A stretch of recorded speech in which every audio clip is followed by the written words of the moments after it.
protect us. Makes things pretty clear. I was trying to make things clear. I could have killed you all, I didn't. As we were writing this season, it was really exciting to me to learn that these two characters, Rick and the governor, weren't even going to see each other face to face until we got to episode 313. This is a bit of a risky episode for us. In the first half of the season, we're introducing a tremendous amount of new material. Now in the back half of the season, we're sort of pushing into everybody's character more. Andrea has arranged for them to have a sit-down. She understands the things that are at stake between Woodbury and the prison. She's aware now of exactly where things are going. All she wants is for there not to be a war. What is this? It's a solution. Absolutely not. What the hell am I doing here? You told me. Told him what? You told me he was willing to talk. I am. We see just how formidable Rick is. Even at his lowest point, he can take on the ultimate potential villain in the governor, a man who believes that he is almost a messiah born to leadership. I'm here for one thing only. Your surrender. The governor knows that what Rick will want is some sort of agenda, some sort of deal. He's heard a lot about him. He wants to test him and sort of see if he can manipulate him. You see possibly the two most powerful people still living in this world having this conversation where you don't know if they're gonna slash the neck of the other guy at any moment. Would you step outside? What? Rick and I, we got a lot to talk about. I'm not leaving. I came to talk to him. It's really horrible that he's so dismissive of her. That says so much about this new man, this man that has closed down emotionally. And I think he's starting to find the freedom within that and enjoy it. It's just soul-crushing. It's terrifying because you don't know what these men are going to do to each other and to everybody else. What we should be doing is loading some of this firepower in a truck and paying a visit to the governor. Glenn considers going, but this is where Glenn is slowly starting to come around. He realizes he has to be more calculated about his decisions.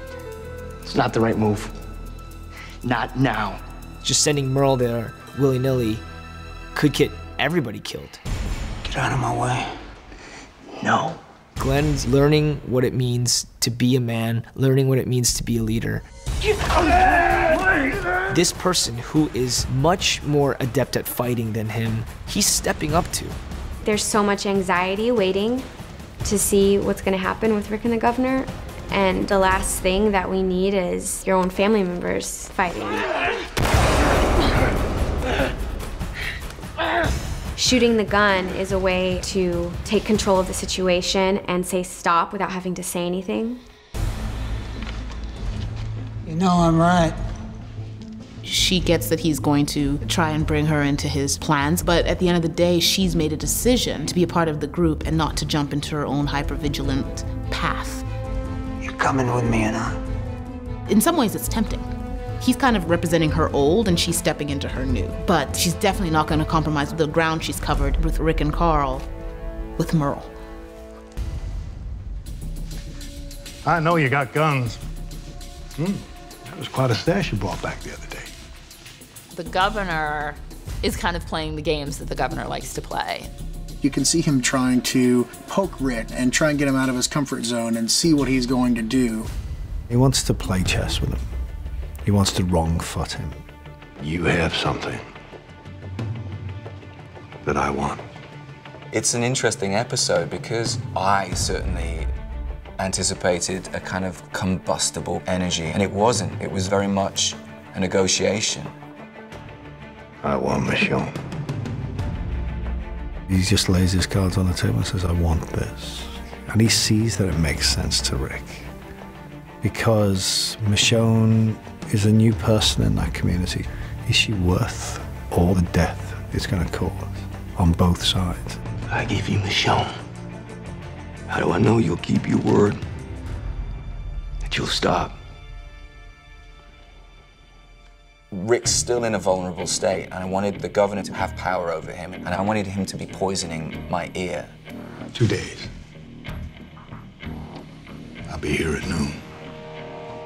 His real plan is to kill them all. He doesn't want these people on his doorstep. He knows them well enough to know that they ain't gonna leave them alone. And his ego is such that he can't have that. It's about face and pride. Andrea knows that as much as she hates the governor, that the only way that I can protect the people I love is if I go back and work an angle from the inside. It's the only way anybody's gonna live. What does he want? Michonne? If we didn't have episode 12, where we get to know Michonne, it wouldn't have been a bigger decision for me. But that's a difficult leadership decision, and I think it's an interesting problem for the show and for Rick. Why are you telling me? Because I'm hoping you can talk me out of it. The Walking Dead. All new episodes Sunday nights at 9, only on AMC. For more exclusive video, go to amctv.com.